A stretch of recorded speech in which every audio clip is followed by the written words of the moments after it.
everyone, it's Natasha from Treasure Books. These really easy and simple book page pouches or little mini gift bags are going to be part of some packs that I'm making for my Etsy shop, and I wanted to show you exactly how I make them. I will give you some different ideas on how you can customize them and embellish them and all that sort of stuff, but let me just show you one. So basically what it is this, it comes off, this opens up, there's a whole bunch of stuff, whatever you want to put into this pocket. Really easy, really simple, and you can use them for mini little gifts, something like a pair of earrings, for example. Or here's another idea that just crossed my mind. In my previous tutorial, I made these large paper beads. I'll link it down below if you haven't seen it, but look at this.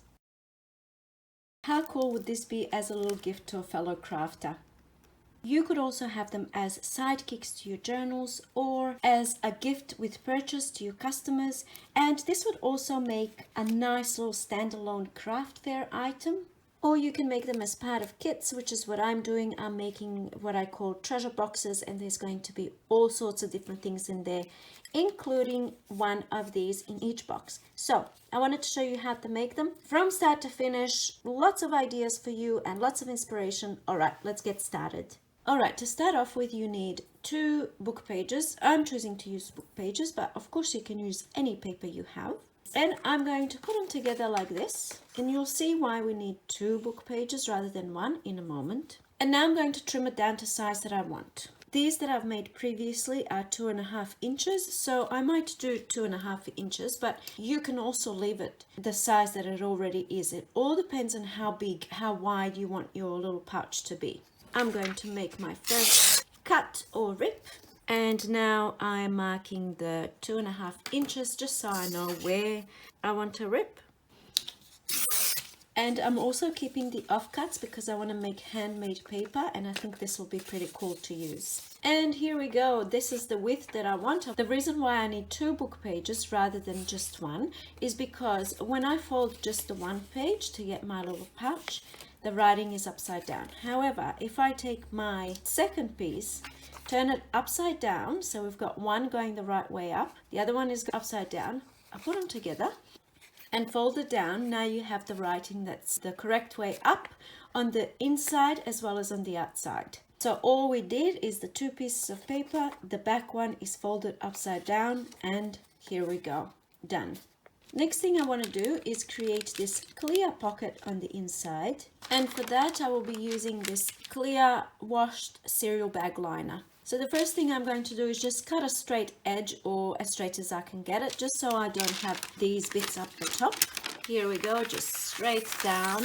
I cut it down a little more than I would usually, only because I only need to make 1 of these. And I have a whole bunch of cereal bags waiting, so I'm not being stingy with it. But usually I would use up the whole thing.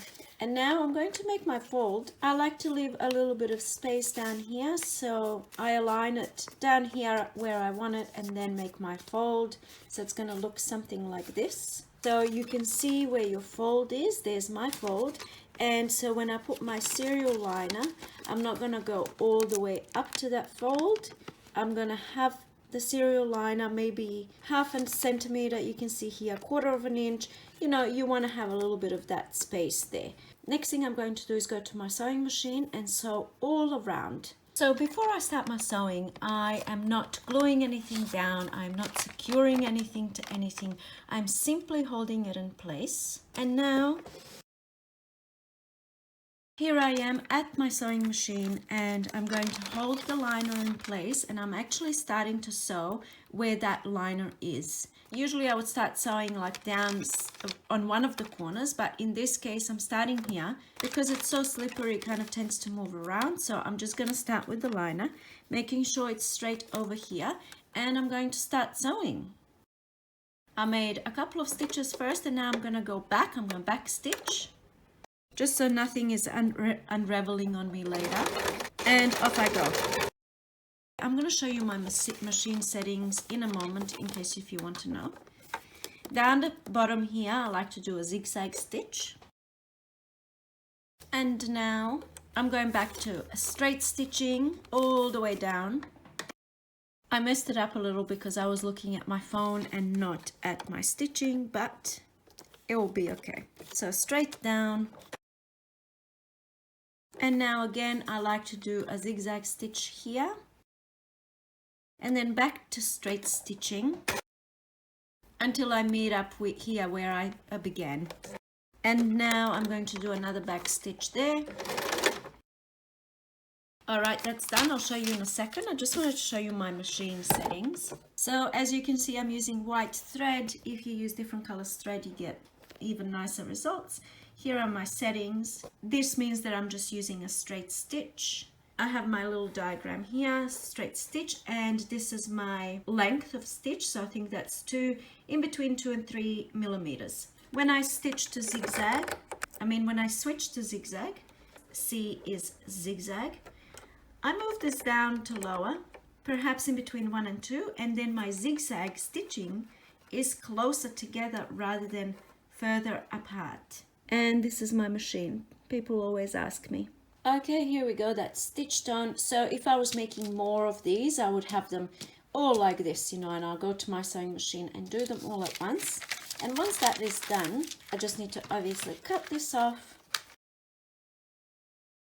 And here it is, a little pouch.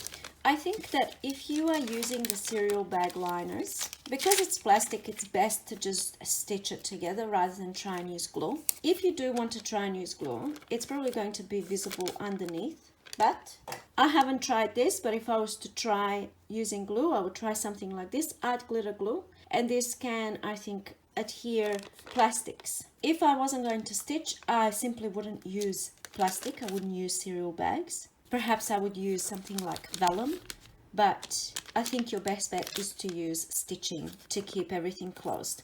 All right, so we've got that. We've got the fold here. It's really so simple and so easy and so quick. It doesn't look anything special at the moment, but once we are finished with it and we add a few bits and pieces, it just makes it all really beautiful. I like to do a little bit of inking on the edges, nothing too much, only because it's time consuming. Maybe I'll do a little bit here down the bottom, just the pieces that are visible. And now we fill it up and decorate. So before I start decorating, I'm going to pop a few little bits and pieces in here. I have this junk journaling pack from Tapeology. Most likely you've seen it before. I will have links underneath in the description box if you're interested. It's got all sorts of different things.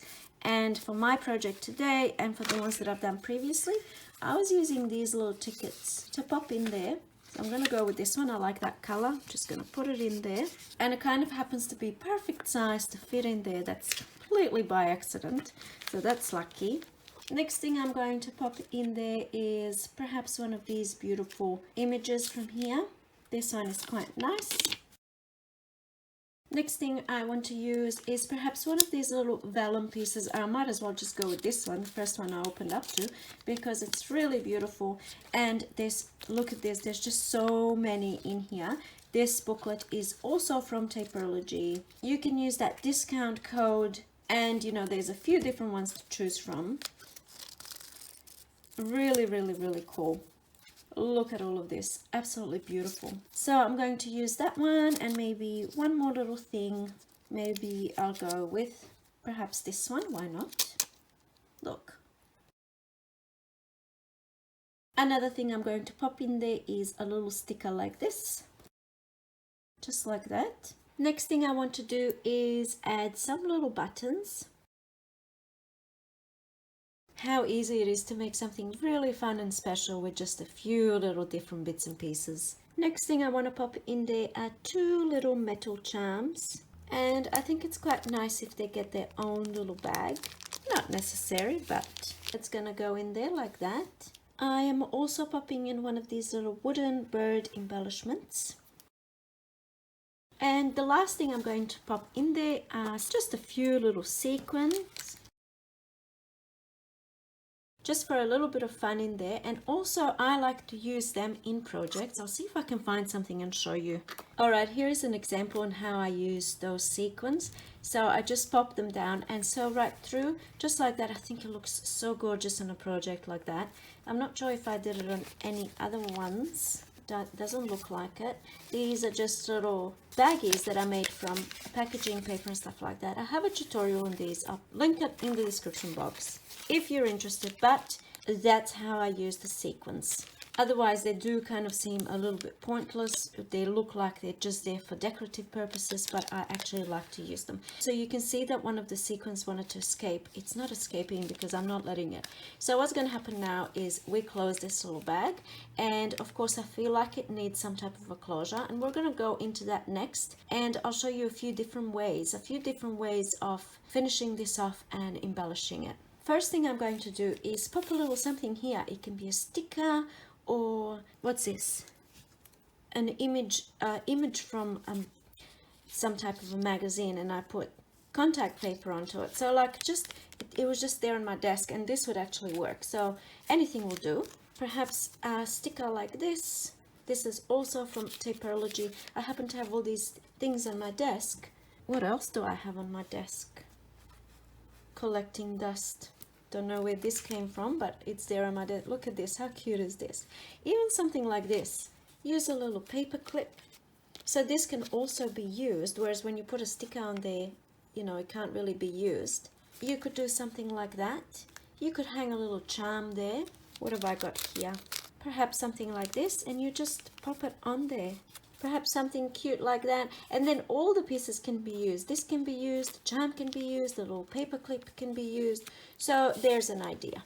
Another idea that came to my mind is, let's say you have your sticker here, or a little something, little fabric piece, and then you can do this. So you tie a little piece of ribbon or twine or something around 3 or 4 times, then you make a knot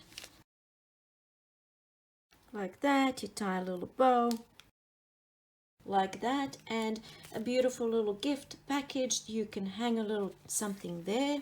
Perhaps you could attach a little charm like this on there. This one's probably a little bit too big, but just for demonstration purposes, just like that. And then this can also be removed and used by the giftee, recipient of the gift. So that's another idea.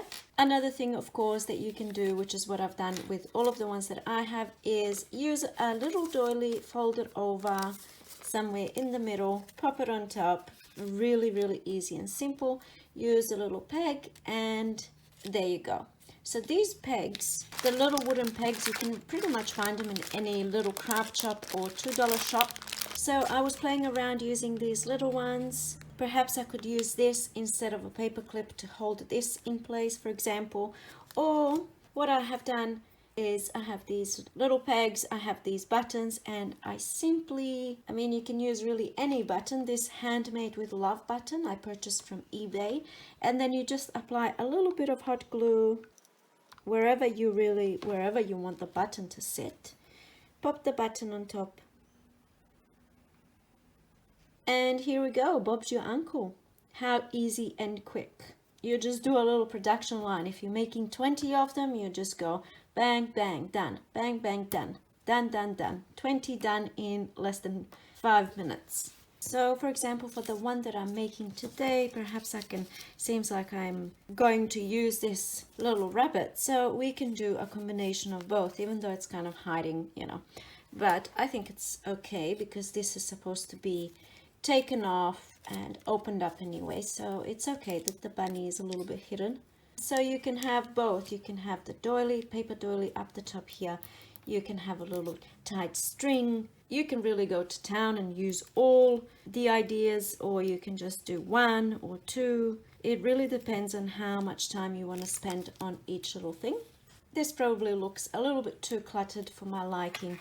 I like more of a simple look, but these were just ideas that were popping in my head as I'm filming the video. You can see this one here, and really all of the other ones that I've made, I've used stickers on all of them, little mushroom stickers. They do get a little bit hidden with the doily over the top, but I didn't have any smaller doilies. And another thing as well, I was contemplating of folding the doilies back like this. This actually might appeal a little bit more to you. I decided to keep them as they are, only because it just seems easier to open it and keep the doily, reuse the doily or whatever, than if it was kind of folded back and then there's extra folds in the doily and all sorts of stuff. So anyway, but that's an option as well. You can fold it back. And here are my little beauties. How quick and how easy is this? I mean, you can customize this in any way that you want. You can put inside the pouches any little thing that you want, and that's what I love about it. Like, they can all look completely different, and I'm pretty sure that you've probably had lots of your own ideas as you're watching this video on how you can customize it and make it 100% your own. Oh, I just had another idea. This was on my desk on the side and I just saw it and it crossed my mind. These are just some little offcuts, and you can take one of these, fold it like this, perhaps cut a, let me just do it. Perhaps something like this, a little piece of fabric that can also be used. I wouldn't use this because it's got something on the back. You can even use some offcuts and leftovers of scrapbook papers and stuff like that. And then that makes it even more special, and it's another piece that can be used. You could also lay at the doilies, you can add some lace up the top. There's just so many things that we can do. So here they are in all their glory. They look so fabulous bunched together like this. I had so much fun making them. Let me know what you think in the comments down below. Let me know of your own ideas that you have. And that way anyone reading the comments can get even more inspiration. Thank you so much for watching, and I'll see you in my next video. Bye!